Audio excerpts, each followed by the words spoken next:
Hello future brokers. आज मैं आपको 5 गुरु मंत्र देने जा रहा हूँ जो आपके लिए बहुत इंपॉर्टेंट है। तो देखिए वो 5 गुरु मंत्र क्या है। देखिए पहला तो पीवाईक्यूज़। आपको पिछले 10 साल के पीवाईक्यू करके जाने हैं। इसमें क्या है, ज़्यादा से ज़्यादा आप स्टेटमेंट को देखें कि किस तरह के स्टेटमेंट को यूपीएससी सही कर रहा है, किस तरह के स्टेटमेंट को यूपीएससी गलत कर रहा है। इसे एक तरफ आप आंसर की रखें, दूसरी तरफ क्वेश्चन पेपर रखें और स्टेटमेंट को मिलाते चलें। ये खुद से आप करेंगे ना तो ये आपके दिमाग में बैठ जाएगा इस एक हफ्ते में। उसके बाद 3 साल का आपको क्या करना है, फैक्ट माइनिंग करना है। आप मान के चले कि पिछले 3 साल में यूपीएससी के जो पेपर में सही और गलत फैक्ट सब मिला के मेरे को नहीं लगता है कि 1000 फैक्ट से ज़्यादा होगा जो काम का है ना। उससे ज़्यादा आपको करने का ज़रूरत भी नहीं है, लेकिन इन 1000 फैक्ट को आप जो है अच्छे से देख के जाएँ, क्योंकि उस पे भी यूपीएससी क्वेश्चन बनाता है। ये यूपीएससी की पुरानी आदत है।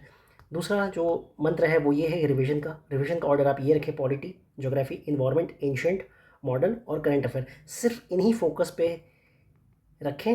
2 टाइम्स कम से कम रिवीजन करके जाएँ इन सारे एरियाज़ का, तो बहुत ज़्यादा चांस है कि आपका 70 से 75% जो क्वेश्चन रहेगा यूपीएससी में वो अप्रोचेबल रहेगा। ठीक है। फिर करंट अफेयर में आपको क्या करना है, करंट अफेयर में एक बहुत ज़्यादा लोड लेते, बहुत ज़्यादा लोड नहीं लेना। एक कंपाइलेशन आपने जो अभी भी आप पढ़ रहे हैं, ऑब्वियस बात है कंपाइलेशन तो पढ़ रहे होंगे, उस कंपाइलेशन आपको उठानी है, बार बार उसको रिविजन करना है, 2 बार कम से कम उसका रिविजन कर लें।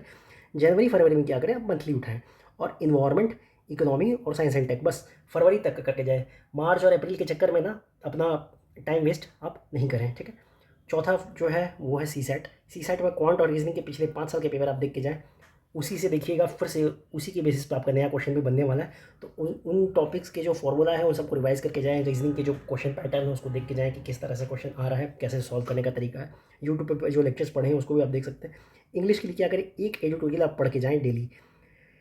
डेली एक आर्टिकल पढ़ना है, लीड आर्टिकल नहीं पढ़ना है। मैं फिर से बता रहा हूँ, जो साइड में जो आर्टिकल एडिटोरियल होती है वो आपको पढ़ना है। इससे क्या होगा ना कि आपका रीडिंग हैबिट जो है वो बना रहेगा। रिवीजन के चक्कर में क्या होता है कि हम लोग जो स्पेशल फोकस होता है हम लोग का, पूरा कॉम्प्रिहेंड करने के चक्कर में हम लोग नहीं रहते, हम लोग ज़्यादा से ज़्यादा रिवीजन करने में फैक्ट से फैक्ट देखने का कोशिश करते हैं, है ना। तो ये आपको करना है। उसके बाद last but not the list, आपको किसी से खुद को कंपेयर नहीं करना है। ठीक है, किसी से भी कंपेयर मत करें। और लास्ट सबसे जो चीज़ है, जो आप सोचते हैं रिवीजन जो आपको सैबोटेज हो जाता है, कोई भी रैंडम मैराथन के चक्कर में मत पड़ें।